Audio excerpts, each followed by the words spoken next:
date is July 1st, 1979, and World War III has kicked off with a massive Soviet offensive through the Fulda Gap.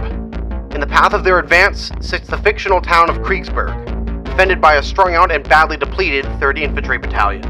The town of Kriegsburg is an important objective for the Soviets, as it lies at a major crossroad and is not only the location of the local US headquarters, but also a large supply dump. By taking it, the Soviets would gain greater access to the local road network, thereby allowing them to widen their axis of advance and pour in reinforcements to overrun Frankfurt and possibly Western Europe as a whole. To keep them at bay, the previously mentioned 3rd Infantry Battalion has been conducting a delaying action the last few days in a desperate attempt to slow the Soviet advance. Several days of hard fighting have left the battalion strung out all over the area and low on ammunition, especially anti-tank weapons. To facilitate the defense of this area, Bravo Troop of the local armored cavalry squadron has been dispatched to back up the 3rd Infantry in an attempt to stem the tide. In addition, we have been given full priority for supporting fires and local air support. But before we get too far into the force composition, let's look at the situation we're dealing with. As stated before, Kriegsburg sits at a road junction at the far western side of the map, and the entire battlefield can be divided into roughly 3 lanes of advance. From here on out, we will be referring to these areas as the left, middle, and right flank. All 3 of these areas are valleys divided by heavily forested ridges that are impassable to vehicles. To make things even more complicated, Soviet aircraft have come in and deployed fast-cam minefields all over the map, which further hinders my ability to rush reinforcements from one side to the other. This means that I'm going to have to pick a flank, as it were, and commit to it. But the Soviets are not the only ones with minefields at their disposal. 3rd Infantry has had time to entrench 3 anti-personnel minefields and 4 lengths of barbed wire across the likely routes of advance.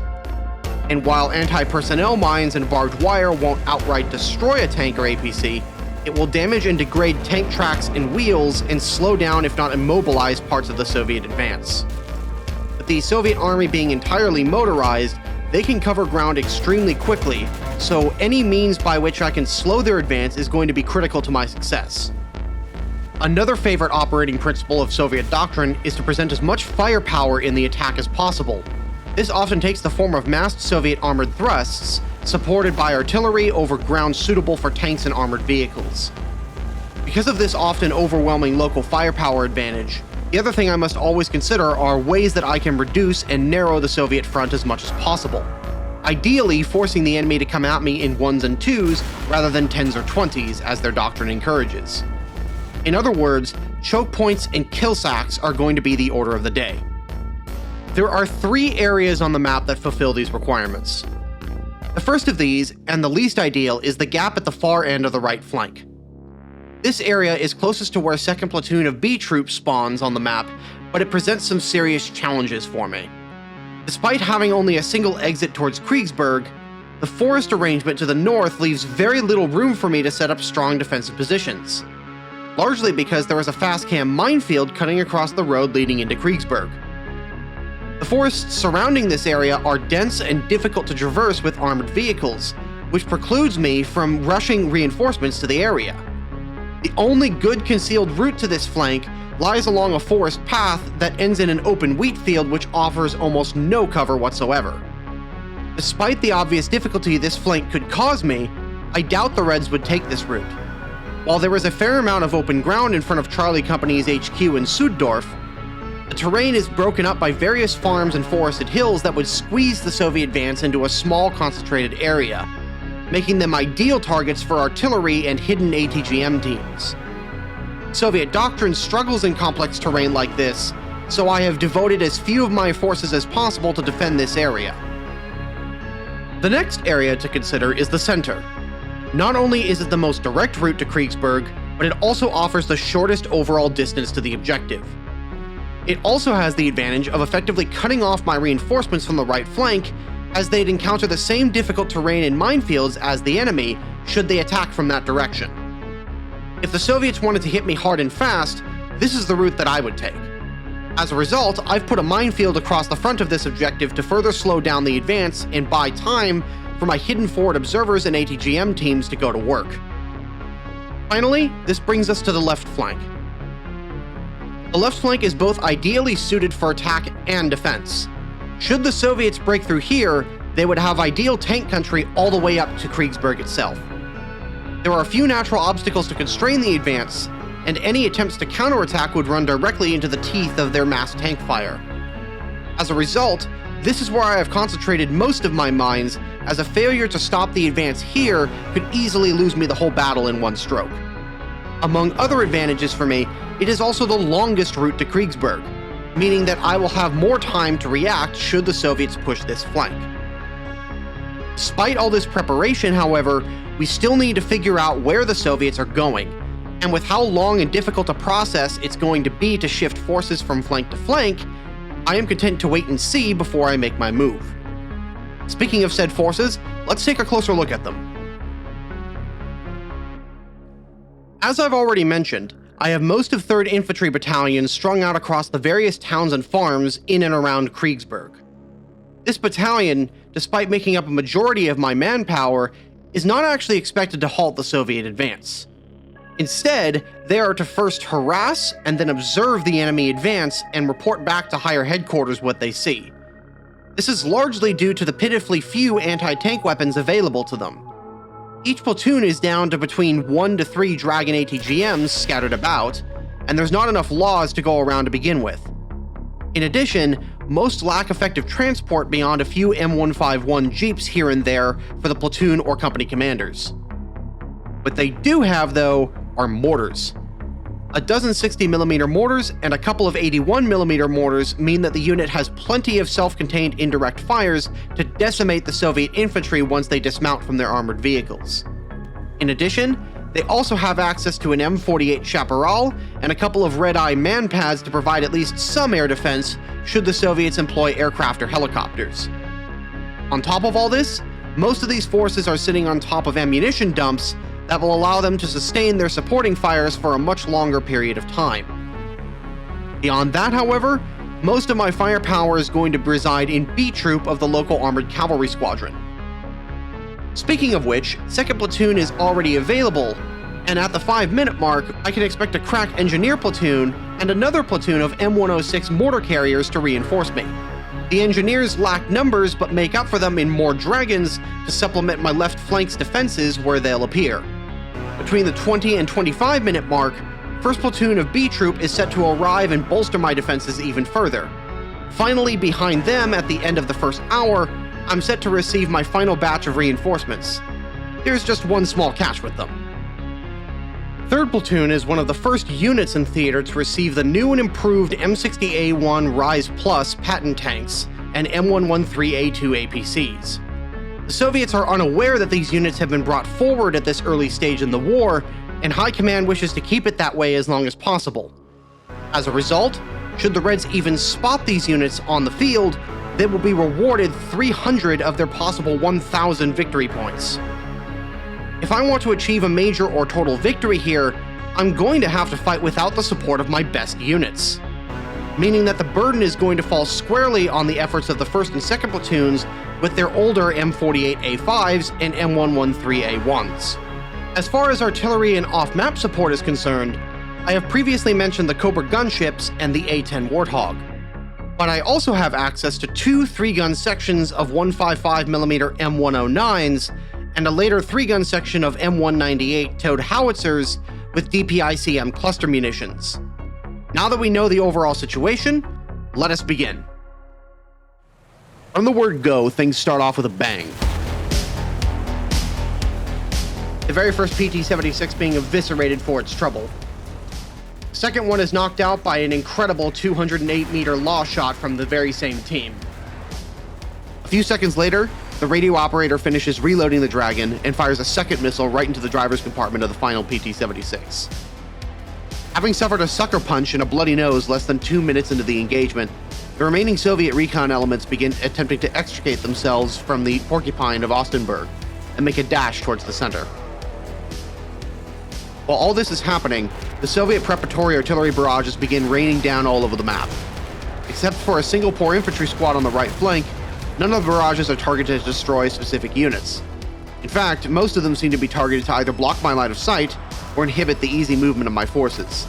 This was rather unexpected, as I had anticipated the Soviet artillery to focus on destroying my potential strong points, rather than simply blocking my line of sight, thereby clearing the way for their forward security elements to get into my back lines.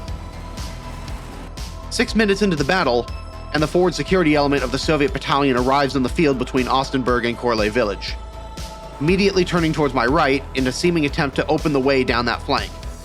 This is supported by the Soviet artillery laying down a thick smoke screen directly in front of the village, which not only shuts down my infantry station in the town, but also neutralizes the TOW missile launcher deployed there.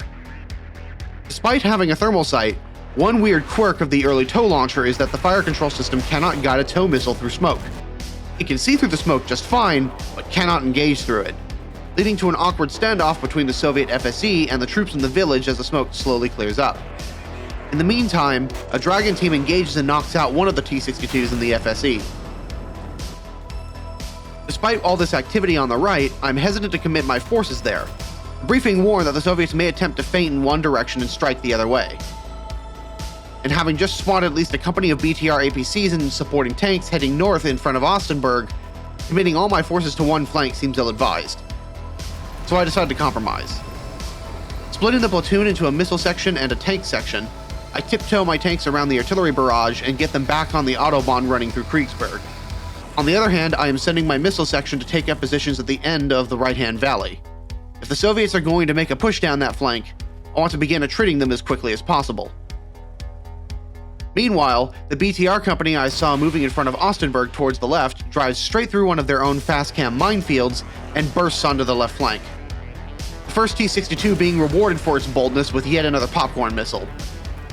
This came from 1st Platoon of A Company, who I have set up on the reverse slope of a ridge facing towards Kriegsburg in an attempt to catch just such an advance.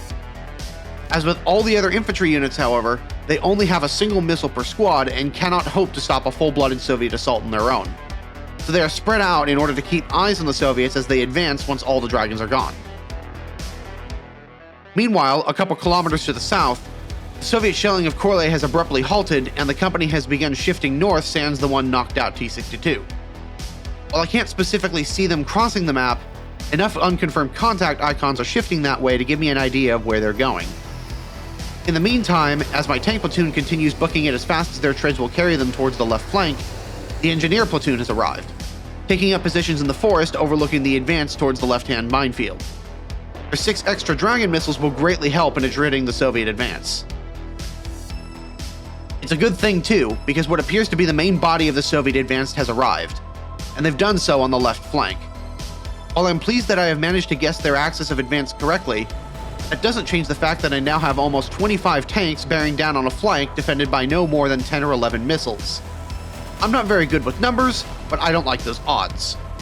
Which is why I'm grateful to have sent my M48s to this flank to provide a bulwark against the oncoming red tide. Just as my anxiety about how I'm going to deal with this oncoming assault reaches a fever pitch, 1st Platoon arrives, bringing some much-needed firepower to the defense. With the aid of 4 extra M48A5s and numerous AT missiles, I can breathe a sigh of relief as I now feel I have the mass to withstand a full-blooded assault should the minefield fail to hold the Soviets back. A few seconds later, the Soviet tank assault comes within range of A Company's HQ. Ashoka draws first blood, and the first burst catches the building both the 4th Platoon and A Company commander are hiding in, killing everyone inside. While I'd love to use those 60mm mortars to direct fire back at their attackers, they'd already used up all their ammo taking out a BRDM-1 snooping near Ostenburg. Not that the 60mm mortar shells would do much to an armored vehicle anyways. What's more important here is that the mortars keep the enemy occupied while I move the 1st and 2nd platoons into blocking positions. The engineering platoon is way ahead of me on this point as they begin engaging the Soviet tanks with Dragons on their way in towards the minefield. Originally, the plan had been to wait until the Soviet tanks were bogged down in the minefield before engaging with the Dragons, but the Pixel Troopin decided to hell with that plan despite the target arcs and engaged. In hindsight, this worked out in my favor, as it soon became clear the Soviets were heading straight towards one of the obvious gaps in the minefield. Seeing as how the Shokas could cause me no end of trouble, I decided to target them first. Evidently, however, the Soviets have developed some sort of anti-Dragon force field for their Shokas, because my engineers then proceeded to miss 3 point-blank Dragon shots on said Shokas, only accounting for a single unlucky T-62 the entire turn. With half of my Dragons doing Dragon things, I'm now more than ever reliant on the minefields and B Troop to stop this attack. As the Soviets continue to close in, Ivan makes use of his Shokas to continue mulching Alpha Company HQ's former position, making it abundantly clear that a head-on engagement with the remaining forces on that flank is going to be little more than suicide. To that end, I begin pulling my infantry back into the cover of the forest and training my M113's 50 caliber MGs on their likely route of advance. I may not be able to kill the tanks, but I can definitely do some damage to the Shokas and the BTRs at this distance. As the turn ends, the Shoka at the head of the formation walks directly into a firing line of 50 BMG. As the entire battalion tries to funnel through the narrow gap in the minefield, my engineers begin taking potshots at them with a combination of LAWs and M203 underbarreled grenade launchers, with 2 of the LAWs knocking out a T-62 in the middle of the minefield gap entrance, paying for their insolence with a burst of 23mm cannon fire. As this is happening, 2 more T-62s and 2 more BTRs drive headlong into the minefield and immobilize themselves there. While their weapons still work, they have effectively neutralized themselves as they can no longer add their firepower to the rest of the attack. The plan is beginning to work. By this point, my tank platoon of M48s are finally in position and ready to take on all comers. And not a moment too soon either. The first T-62 drives onto the Autobahn only to receive an APDS round to the flank and detonating its ammo rack in a spectacular explosion. This first round hit caught me by surprise. I had been dreading using the M48s because in early versions of the game, the American tanks not sporting laser rangefinders had no battle sight 0, meaning their gunnery tended to be little better than the old-fashioned World War II method of firing 3 or more rounds before hitting the target. As evidenced by the burning T-62, this has since been rectified. One by one, the red T-62s file out onto the road only to be shut down by the expert gunnery from my M48 platoon. The 1 round fired in return doesn't connect, and the Soviets have a hard time spotting my concealed M48s before they're obliterated in return. 1 T-62 stubbornly refuses to go down as it takes 3 Sable rounds, a heat round, and a Dragon missile before bursting into flames. With the remaining Soviet vehicles either stuck in a minefield or burning, this company attack has been effectively neutralized. It's worth taking a step back at this point and taking a quick overview of the big picture here. The Soviets kicked off the engagement by launching a feint attack onto the right flank and the center in an attempt to draw a majority of my forces in that direction, while swinging down the opposite flank on the left. This was arguably successful since it drew away my missile-armed portions of my quick reaction force and weakened my overall defense on the left. With the arrival of 1st Platoon on the other hand, I have been granted significantly greater defensive depth on that flank, as well as the flexibility to shift those forces elsewhere should the need arise. In the meantime, part of my air support has finally appeared on station, and the arrival of my Cobra gunships yields a prime opportunity to pick off some stranded Reds.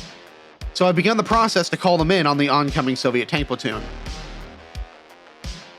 Now that we understand the larger context, let's get back to the play-by-play. While the 1st Company is busy neutralizing themselves, the main body of the Soviet tank battalion closes in on the southern end of the minefield. More sounds of anti-personnel mines popping gives me the satisfaction of knowing they're at least being slowed by accumulating track damage. It's at this point I nearly suffer a bad case of self-defecation. A couple of turns tick by with no sign of the Soviet tanks. Then all of a sudden, a T-62 bursts through the tree line to the east of my blocking positions. Turning off the trees reveals a traversable gap in the impassable tree line that I had missed in my terrain analysis. Luckily, my tank platoon is on the ball and takes it out before it can bring its weapons to bear. It's quickly followed by an overeager BTR and another T-62, with the latter being shut down almost as quickly as the first, and the BTR and another T-62 joining the I got shot by a tank club. Almost as if on cue, 2 Soviet tank companies begin funneling through this narrow gap. While I hadn't expected the Soviets to take this angle, the defensive depth strategy that I had adopted on this flank accidentally created a perfect fire sack. With half of the tank platoon engaging from one side and the other half shooting in from the other, the gap quickly piles up with burning and knocked out T-62s and several BTRs. Almost all of the vehicles having suffered some level of mobility damage from the minefield. At this time, my Cobra gunships decide to make an appearance, attacking with rocket pods and shooting up several stranded vehicles with 40mm HE-DP grenades from their chin turrets. Despite the heavy losses the Soviets have suffered in men and machines, the AI continues to throw company after company into the minefield. Regardless of this fact, the sheer number of vehicles making their way through the minefield pretty well guarantees that at least some will get through. It's also about this time that my A-10A has arrived on station and is ready for tasking, so I begin the process of calling him in for some target practice. By this point, the attack on the left flank is practically ground to a halt. With most of the tanks on the field immobilized, knocked out, or burning, it's probably safe to say that the threat here has been properly contained. The Soviets aren't done yet, though. On the very next turn, fresh new forces appear in front of Ostenburg, causing my heart to sink a little. While I could comfortably deal with whatever the Reds could throw at me on the left, defending the center is going to be a different ballgame altogether. To counter this new threat, I immediately begin shifting reinforcements to the center. The last thing I want is for Kriegsburg to be caught out undefended. As I stated in my terrain analysis, the center is not only the shortest distance, but also the most direct route. So I'm going to have precious little time to get set up before the Reds are upon me.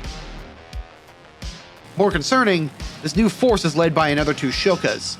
Having seen what they can do to unsupported light infantry, and with my A-10 just minutes away, these two Shokas are priority targets for whatever I can bring to bear on them. To accomplish this, I'm shifting 2nd Platoon's M150 tow vehicles from their positions on the right flank towards the middle in order to set up some long-range missile shots. The initial plan is to roll the two vehicles into Fisher Farm to provide concealed, if a little obvious, firing positions. Talk about the understatement of the century. The first M150 rolls into position undetected, but after destroying a T-62 with its second missile, it is immediately annihilated by a sabot round from its neighbor, constituting my first major vehicle loss of the mission. While the loss of the M150 in itself isn't a huge issue, what bothers me was the accuracy of the return fire. Because the T-62 fires one of the fastest sabot rounds in the world, its battle sight distance is substantially higher than that of my M48A5s. My original plan had been to roll 1st Platoon's M48s into Kriegsburg and fight from there, where they could potentially use the cover of the buildings to mask themselves. However, this would only lead to a frontal engagement beyond their 1200 meter maximum battle sight distance. Such an engagement would likely lead to the quick loss of the tank platoon, and thereby my main anti-tank firepower within Kriegsburg. This calls for a new plan. The first thing to do is to reposition my M48 platoon to engage the flank of the Soviet advance as it closes in on the minefield, using the tree line to the east of Kriegsburg to mask their movement. As I'm not too concerned with the main Soviet thrust on the left any longer, I have started to pull 1st Platoon's M150s off the left flank in order to position them in keyhole positions within Kriegsburg itself. Meanwhile, 2nd Platoon's remaining M158, commanded by Sergeant Denny Rice, having witnessed his friend's track get annihilated by a sabot round, decides upon a different firing position farther back behind the Fisher Farm by the road. This new position proves unsatisfactory as the local tree decides to sacrifice itself in the name of socialism and eats the first tow missile. While this is all going on, the Soviets are not sitting idly by. They have also begun to push forward into the attack, and this advance risks catching me between moves. It almost does, with one of the Shokas taking pot shots at the number 6 tank in the platoon. At the same time, a T-62 is engaged and knocked out by one of the Dragon teams I deployed in the forest to help attrit the enemy advance. The next turn sees the same Shoka hit one of my M48s with a concentrated burst of cannon fire that strips off the radio antenna and wrecks the optics. Despite this setback, however, the gunner takes aim with his auxiliary sight and puts 2 sabot rounds through the offending SPA-AG, knocking it out. Seconds later, a T-62 bum rushes around the bend in the forest at top speed. It's at this exact moment, however, that the 30-second pause command I had given the M48 runs out, and the driver begins backing up, right as the gunner needs to be able to send a round downrange. The gunner attempts to engage the T-62, but fails to hit it as the vehicle bucks and throws off his aim, sending a sabot round into East Germany. By this point, the T-62 has run into the line of sight of the remaining M48s, which also begin engaging. The first round misses high over the engine deck, but the second shot fired from the group connects and brings the T-62 to a stop. This is followed up by the second and final Shoka being colandered by a missile and more 105mm sabot rounds. Finally, the last remaining T-62 of the attack is engaged by my firing line of M48s. The first round connects, but doesn't destroy the tank. Having come to a stop, the T-62 casually lays its gun onto my number 8 tank in the platoon and deletes it with a sabot round of its own, leading to my first and only real tank loss of the battle. With most of the Red tank force either destroyed or immobilized, the Soviet attack quickly runs out of steam, and the follow-on motor rifle company is also quickly dispatched over the course of the next 10 minutes as they run into a hailstorm of artillery fire and anti-tank guided missiles. Despite Kriegsburg finally coming under our heavy artillery barrage that flattens a quarter of the town, and a last-ditch Soviet foot infantry assault from the north, it's clear that the Soviets lack the means to take and hold the town at this stage. The only thing remaining at this point is to find and destroy the Soviet tank battalion's 120mm mortars that accompany them. This was one of my primary objectives, and accounts for 30% of my overall score. However, they could be anywhere. So I decided to reference some period-correct doctrinal manuals. Special thanks to Johansky for digging these up for me. According to Soviet doctrine, the battalion mortars tend to follow in the wake of the main Soviet infantry and trucks. The only two places on the map that Soviet infantry have arrived in large numbers are east and southeast of Ostenburg near the center. Southeast seems unlikely to be hiding a mortar platoon, as nothing has come from there since the diversionary assault at the start of the battle. In addition, Soviet artillery has been remarkably quiet the entire match up until the recent bombardment of Kriegsburg. And even then, the blast patterns and northerly direction it's falling from seem to indicate that it's actually Soviet regimental 122mm artillery rather than the battalion's 120mm mortars.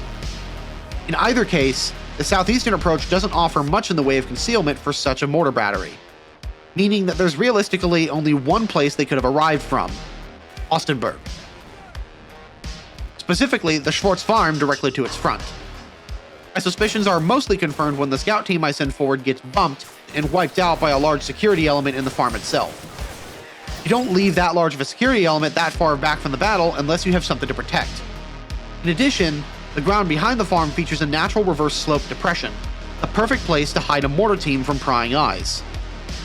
Having managed to keep my forward observers in Ostenburg alive for the entire battle, their expertise in calling down the famous American indirect fires proves its worth once again. To ensure maximum casualties, I set the fuses to airburst the shells over the suspected Soviet mortar platoon. A short but violent fireworks show ensues, spewing white-hot fragments over the entire area. Satisfied that whatever was there has been made posthumous heroes of the Soviet Union, I hit the ceasefire button, resulting in a major victory. In total, I have suffered 67 men killed, 35 wounded, 4 tanks, 3 armored vehicles, 9 jeeps, and 1 AH-1G Cobra gunship shot down. Soviets, on the other hand, have suffered 287 killed, 74 wounded, 34 tanks destroyed, and 27 AFVs knocked out. This sharp disparity in losses can largely be attributed to the Soviet military doctrine of death before dismount, and while yes, it's certainly a little bit more nuanced than that, the fact of the matter is that a lot of hapless Soviet infantry were immolated when their BTRs took direct hits from tank rounds or missiles. The T-62s fared much worse, with over 3 companies worth being wiped out by a combination of outdated M48A5 patents and ATGM ambushes. Overall, my strategy here of utilizing my armored cavalry as a quick reaction force in combination with good terrain analysis paid off immensely. The high mobility and firepower of the US armored cavalry squadrons cannot be underestimated, and they certainly prove their worth here in combination with my various minefields and ATGM teams. Minefields themselves played a huge role in reducing the mass of the Soviet armored assault. With well over 2 companies worth of vehicles being immobilized in the leftmost minefield, I was able to reduce the Soviet armored fist to a trickle that my tanks were more than capable of dealing with. Combined with the restricted terrain they had to cross into after getting through the minefield, my plan of fighting the Soviets on equal or worse terms ultimately decided most of the engagements in my favor. As far as things I could have done better here, I could have made much better use of my artillery to slow down the Soviet advance on the left and deal crippling casualties. As it was, I was extremely hesitant to use the artillery until I had actual targets I could hit. And even when I had said targets, my unwillingness to destroy my own minefields probably didn't increase my overall score here. Either way, the simple fact is that a Soviet motor rifle battalion has been wiped out or immobilized, and Kriegsburg is safe for the time being. Major victory or not, I have blunted this Soviet assault to the point that the Reds will likely have to look elsewhere to continue their advance. Before I bring this epic to an end, I wanted to talk a little bit about my reasoning for choosing Kriegsburg, and specifically the 1979 version of this scenario. Cold War has several scenarios with multiple versions featuring different equipment and TO&Es from both sides. Later versions of this scenario feature up to M60A3 TTSs and M1 Abrams. with the Soviets consequently also getting access to far more dangerous BMP-2s and T-80s. By choosing the 1979 version of the scenario, I'd expected to have chosen one of the harder versions. Instead, I was presented with what felt like the complete opposite. The M48A5s I had expected to perform so poorly absolutely annihilated the T-62s they ran up against, and the BTRs stood zero chance against them to begin with.